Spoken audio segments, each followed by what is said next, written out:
Reptile launches his tongue and wraps it around the victim's throat, drooling acid that disintegrates their hands. He rips their head off and crushes it in his maw, spraying blood and brains everywhere. Fatality.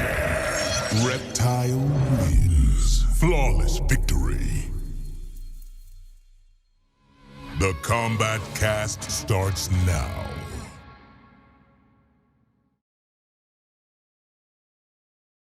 Hello everyone, welcome to what we're calling a Kombat Kast short.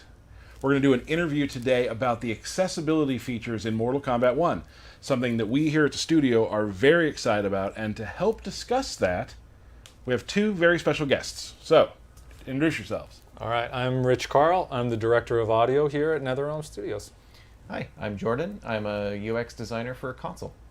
And I am Tyler Lansdowne, one of the community managers here at NetherRealm, and I'll be leading this little discussion about accessibility, something that is just everyone in the building's really excited that it's happening. So Absolutely. Super cool. So first off, just let's start out with, would you say it's probably one of the most accessible game that we've created here at NetherRealm? Absolutely. Yeah, I mean, Definitely. only my second game here, but Sure. yeah, I would definitely say So so. a lower bar when it comes to Yeah. most, but Rich, you've been here you've been here for a bit. It's So probably my sixth, seventh game here, or every game here at NetherRealm. So as far as on my watch, yeah, it's by far the most accessible. excellent. We're going to get into some of that. But one thing that I thought was awesome and just a smart move is I heard we brought in some consultants to help with the accessibility of this game. So let's go into that a little bit. Yes.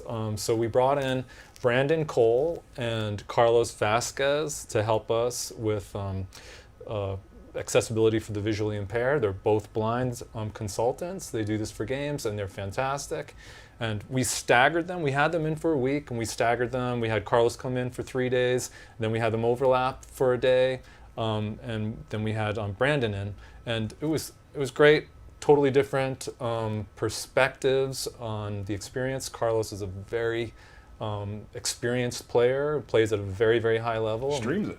On Mortal Kombat. Yeah. Check him out, Rattlehead. Yeah. Kills it. And Brandon has done a lot of accessibility consulting, and he brought a lot of wisdom to us and gave us some great directions, and yeah, really fantastic. Awesome. It was great to have them both. And Jordan was with us the entire week, taking notes and asking questions. It was like definitely, I've been in this career for 11 years, and that was the most like rewarding week out of all of it. That's awesome.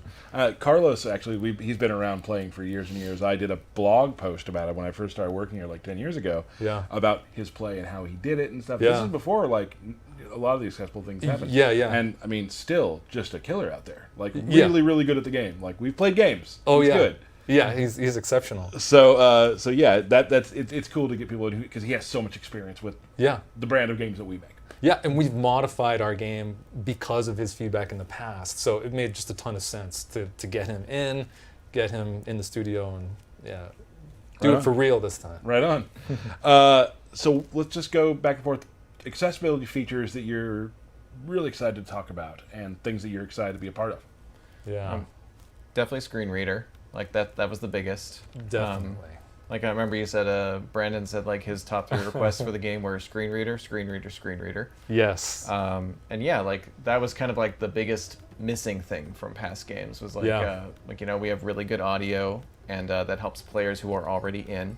Yeah. But getting to each mode of the game was like the missing hurdle. So having screen reader is what allowed us to do that, so And that players you- can get to every part of the game. You mentioned earlier too, before we were talking beforehand about just being a UX person, like having to know, like when you put something on the screen, we're going to see that in Mortal Kombat all the time. When you do a screen reader, you have to kind of you have to get in the mind of the player what they want to hear, what order they want to hear it, what you don't want to get boring for them. Like there's a lot of thought processes going into that. Yeah, like you have to remember that you have to read every part of the screen. Like anything that a sighted player can see, a visually impaired player should be able to hear. So you have to figure out what do they want to hear first, what do they not want to hear every time they navigate up and down. So like generally you read the controls last, so after they learn them, they don't have to keep hearing them over and over again. You read the hovered item first, and then like any additional context that's like a widget that's on the top right corner of the screen, that sort of thing. so that they can access the screen just as easily as anybody else. Nice. And you have to do that for every single screen a little bit differently. And there's a lot of screens. Yes. Yeah. About you, Rich? Well, let me just follow up on that too. Yeah. It's like in past games, even Mortal Kombat 11, we would only read like the main menu, like just maybe 100, 200 menus worth of dialogue informing the player about what menu they're on. Now, I mean, we've gone from 0 to 1,000, or like from 10 to 1,000, as far as not only are we reading every single menu, we're reading the context of the menu, the description, and all that kind of stuff. I mean, it's going to be, it's huge. It's really fantastic. Big undertaking. But yeah, for me, in my world, I'm really excited about the extra audio feedback, which is a series of sounds, about 7 or 8 sounds that the players can go into our accessibility menu, and they can just grab a bunch of sliders and turn up some sounds that can give them additional feedback about what's going on in the game, whether it's ducking or blocking, or the distance between the players, or where the end of the fight line is.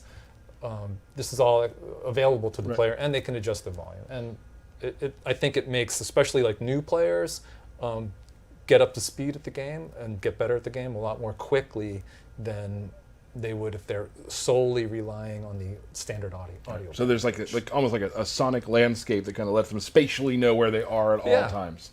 And it's going to help you get good enough at the game until maybe you start to recognize some of the default sounds that are, you know, the more vanilla sound package that you can start to associate with ducking and blocking. I mean, some of that stuff gets pretty subtle, and if you're not really, you know, tuned in, you might not catch it. So this is just like a little bit of training wheels. Well, and just like that, you were saying, you can change the volumes of all these things too, because just anybody in practice, eventually there may come a time where they're like, okay, I know what that is. I'm going to pull that down. Yeah. So I can hear. I can hear this better. Yeah. Like just it's lot not of an on-off. Yeah. Right.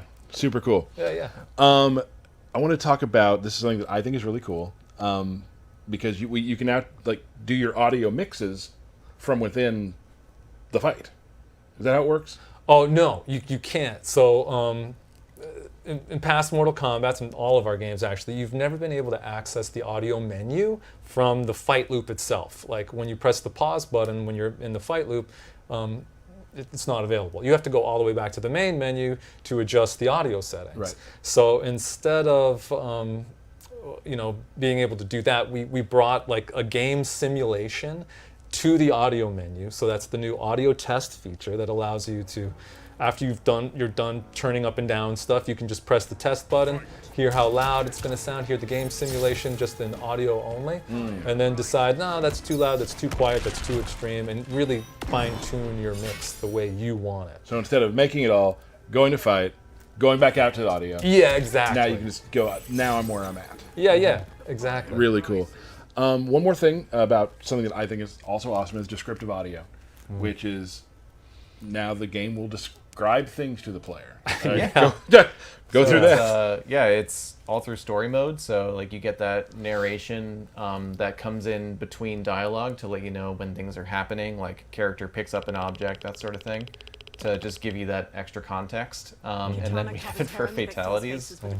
Just this, the like cold narration of the violence just like cracks me up every time. And I'm just so glad that like everybody gets to enjoy the gore in fun new ways. Why should visually impaired and blind players not get to experience that, blood and guts, the viscera? Reptile swallows the victim and then barfs them out and crushes them. Yes, right.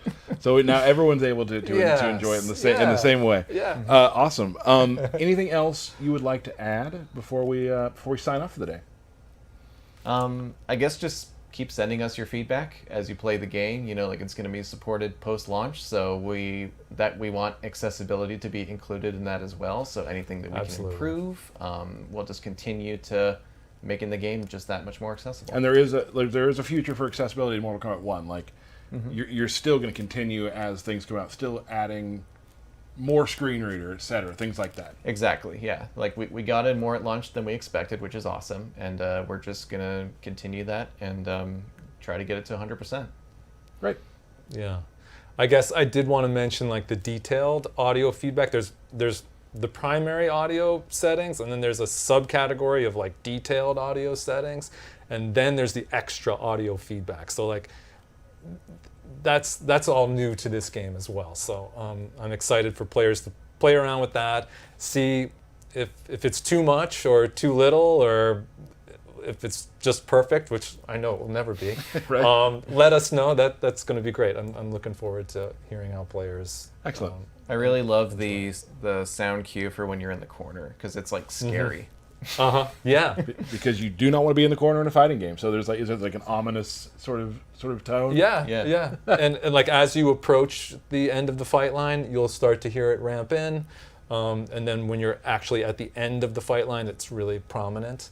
Yeah, so It's awesome. Really cool. yeah. Well, thanks so much for joining me. This has been an awesome discussion. I'm super excited, as we all are, about accessibility for Mortal Kombat 1. Yeah. So until next time, thank you, Rich and Jordan. Excellent. Awesome. We'll see you next time. Bye. Bye.